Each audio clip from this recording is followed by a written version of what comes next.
नमस्कार मित्रांनो. मित्रांनो, महाराष्ट्र राज्यातील सर्व निराधार अनुदान योजनेतील लाभार्थ्यांसाठी जसे की संजय गांधी निराधार अनुदान योजनेतील लाभार्थ्यांसाठी, दिव्यांग अनुदान योजनेतील लाभार्थ्यांसाठी, विधवा व निराधार महिलांसाठी आणि श्रावणबाळ सेवा राज्य निवृत्ती वेतन योजनेतील लाभार्थ्यांसाठी व वृद्धपगार निवृत्ती वेतन योजनेतील लाभार्थ्यांसाठी आजचा व्हिडिओ अतिशय महत्त्वाचा असणार आहे. कारण मित्रांनो, राज्य शासनामार्फत या सर्व निराधार योजनांचे पैसे, विशेष करून संजय गांधी निराधार अनुदान योजनेचे सर्व पैसे लाभार्थ्यांना जे 1500 रुपये येतात ते फक्त डीबीटीच्या माध्यमातून लाभार्थ्यांच्या बँक खात्यामध्ये जमा होतात आणि यापुढे पण फक्त डीबीटीच्या माध्यमातून जमा होणार आहेत. तर ऑक्टोबर पासून राज्य सरकारने लाभार्थ्यांसाठी हा निर्णय घेतला आणि त्यामुळेच फक्त डीबीटीच्या माध्यमातूनच या योजनांचे पैसे लाभार्थ्यांच्या बँक खात्यामध्ये जमा होतात. पण राज्यातील बऱ्याच लाभार्थ्यांना या योजनांचे पैसे जमा होत नाहीत किंवा उशिरा जमा होतात. त्यामुळे त्यांना समजत नाही की हे पैसे कोणत्या महिन्याचे जमा झालेत. आणि राज्यामध्ये असे पण लाभार्थी आहेत की संबंधित विभागाकडून प्रत्येक महिन्याला त्यांच्या बँक खात्यामध्ये पैसे वर्ग केले जातात, म्हणजेच पाठवले जातात. पण डीबीटी मध्ये किंवा बँक अकाउंटमध्ये काही छोट्या छोट्या कारणांमुळे पैसे लाभार्थ्यांच्या बँक खात्यामध्ये जमा होत नाहीत. परंतु पैसे जमा होतात, पण लाभार्थ्यांना ऑनलाईन पद्धतीने चेक करता येत नाही. तर अशा सर्व लाभार्थ्यांसाठी आजचा व्हिडिओ खूपच जास्त महत्त्वाचा असणार आहे. कारण या व्हिडिओच्या माध्यमातून संजय गांधी निराधार अनुदान योजनेचे पैसे किंवा दिव्यांग अनुदान योजनेचे पैसे तुमच्या बँक खात्यामध्ये जमा झाले आहेत की नाही, याबद्दलचं पेमेंट स्टेटस तुम्हाला ऑनलाईन पद्धतीने कशा प्रकारे चेक करता येईल याची संपूर्ण लाईव्ह प्रोसेस आपण या व्हिडिओमध्ये बघणार आहोत. फक्त आधार कार्ड नंबरच्या माध्यमातून तुम्हाला हे पेमेंट स्टेटस पाहता येणार आहे. तर मित्रांनो, राज्यातील सर्व निराधार लाभार्थ्यांकडून बरेच कागदपत्रे घेतलेली आहेत आणि लाभार्थ्यांनी डीबीटी सुद्धा ऍक्टिव्ह केलेली आहे. मात्र लाभार्थ्यांना हे पैसे जमा होत नाहीयेत आणि तहसील कार्यालयामध्ये गेल्यानंतर तिथे व्यवस्थित माहिती लाभार्थ्यांना मिळत नाही. तर आजच्या व्हिडिओमध्ये संपूर्ण माहिती आपण बघणार आहोत.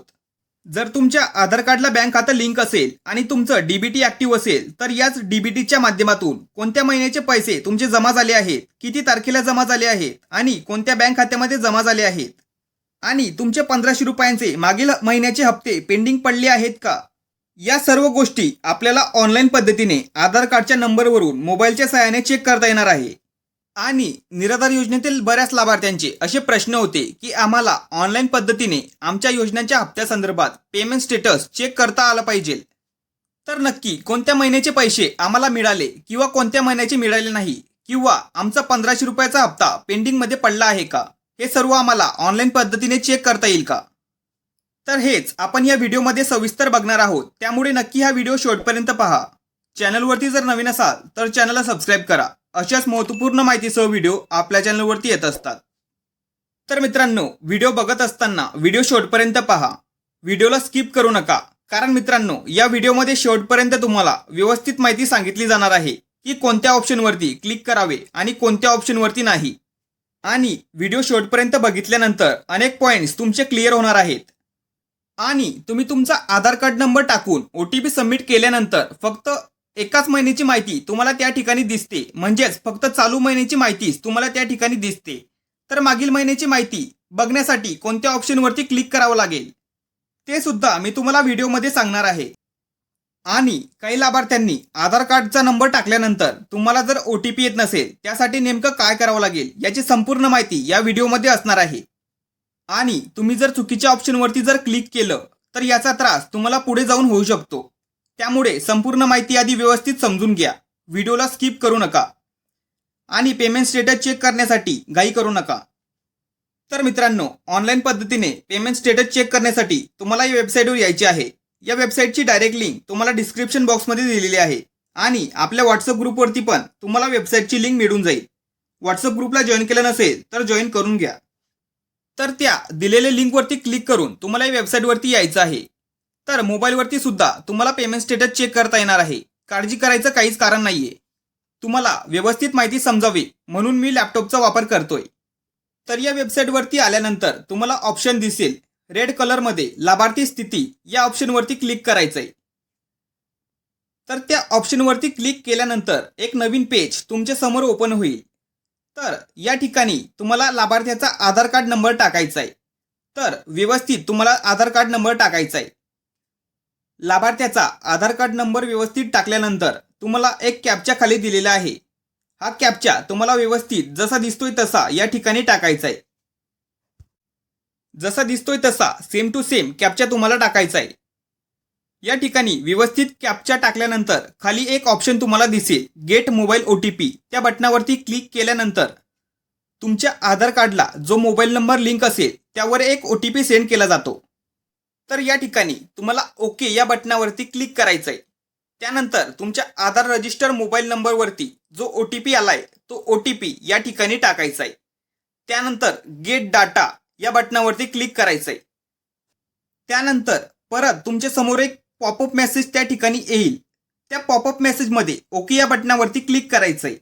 तर ओके या बटनावरती तुम्ही क्लिक केल्यानंतर एक नवीन पेज तुमच्या समोर ओपन होईल.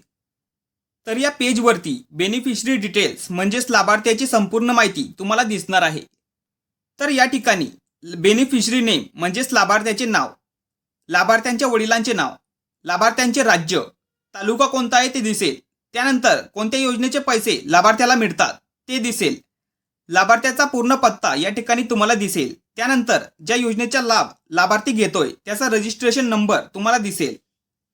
तर व्यवस्थित ही सर्व माहिती चेक करायची आहे. आधार नंबर, मोबाईल नंबर, जिल्हा, गावाचे नाव, Aadhaar demo authentication status, upload date, payment mode ही सर्व माहिती तुम्हाला या ठिकाणी दिलेली आहे. त्यामुळे संपूर्ण माहिती व्यवस्थित बघायची आहे. त्यानंतर या ठिकाणी तुम्हाला एक ऑप्शन दिलेला आहे फायनान्शियल इयर ID. या ऑप्शनवरती तुम्हाला क्लिक करायचं आहे. या ऑप्शनवरती क्लिक केल्यानंतर दोन ऑप्शन तुम्हाला दिसतील. तर 2024-25 आणि 2025-26 असे दोन ऑप्शन तुम्हाला दिसतील. जर तुम्हाला 2024 मधील कोणत्या महिन्याचे पेमेंट स्टेटस जर चेक करायचं असेल तर 2024-25 या ऑप्शनवरतीच क्लिक करायचं आहे. आणि जर तुम्हाला 2025 मधील महिन्यांचे पेमेंट स्टेटस जर चेक करायचं असेल तर 2025-26 या ऑप्शनवरती क्लिक करा. तर मी 2025-26 या ऑप्शनवरती क्लिक करतोय आणि सर्च या बटनावरती क्लिक करायचंय. त्यानंतर तुम्ही बघू शकतात या ठिकाणी महिन्याचं पेमेंट स्टेटस दिसतंय. तर या ठिकाणी payment status, bank name, account number, किती पैसे क्रेडिट झाले, कोणत्या तारखेला क्रेडिट झाले, ट्रान्झॅक्शन नंबर आणि जर ट्रान्झॅक्शन फेल झालं असेल तर याचं रिझन काय आहे या सर्व गोष्टी तुम्हाला या ठिकाणी दिसणार आहेत. तर अशा पद्धतीने या लाभार्थ्याचं या महिन्याचं पेमेंट स्टेटस या ठिकाणी दिसतंय. आणि याचप्रमाणे इतर महिन्यांचं पेमेंट स्टेटस चेक करण्यासाठी तुम्हाला फक्त सर्च या बटनावरती क्लिक करायचंय. त्यानंतर पेमेंट स्टेटसचे महिने येथे चेंज होतील. तर अशा प्रकारे ज्या महिन्याचे पेमेंट स्टेटस तुम्हाला चेक करायचंय ते तुम्ही करू शकतात. तर मित्रांनो, अशा पद्धतीने कोणत्याही महिन्याचे पेमेंट स्टेटस तुम्हाला ऑनलाईन पद्धतीने चेक करता येणार आहे, ते पण मोबाईलवर. आणि ज्या लाभार्थ्याचा आधार कार्ड नंबर त्या ठिकाणी टाकल्यानंतर जर मोबाईल नंबर नॉट रजिस्टर असा मेसेज येत असेल तर याची दोन मुख्य कारणे आहेत. तर पहिलं कारण म्हणजे तुम्हाला या योजनेचा लाभ मिळत नाही किंवा तुम्हाला या योजनेचा एकही हप्ता मिळालेला नाही. आणि तुम्हाला जर पैसे येत असतील तरी जर तुम्हाला असा मेसेज येत असेल तर तुम्हाला तहसील कार्यालयामध्ये जाऊन तुमची माहिती त्या ठिकाणी अपडेट करावी लागेल. तर अशा प्रकारे ऑनलाईन पद्धतीने तुम्ही तुमची माहिती आणि पेमेंट स्टेटस कशा पद्धतीने चेक करायचं याबद्दलची संपूर्ण माहिती आपण या व्हिडिओमध्ये जाणून घेण्याचा प्रयत्न केलाय. या सर्व योजनांबद्दल वेळेवर अपडेट जाणून घेत राहण्यासाठी आपल्या व्हॉट्सअप ग्रुपला जॉईन करून घ्या. आणि या योजनांबद्दल तुमचे काही प्रश्न असतील तर तुम्ही कमेंट करून विचारू शकता. महत्त्वपूर्ण हा व्हिडिओ सर्वांना शेअर करा आणि चॅनलवरती जर नवीन असाल तर चॅनलला सबस्क्राईब करा. अशाच महत्त्वपूर्ण माहितीसह व्हिडिओ आपल्या चॅनलवरती येत असतात.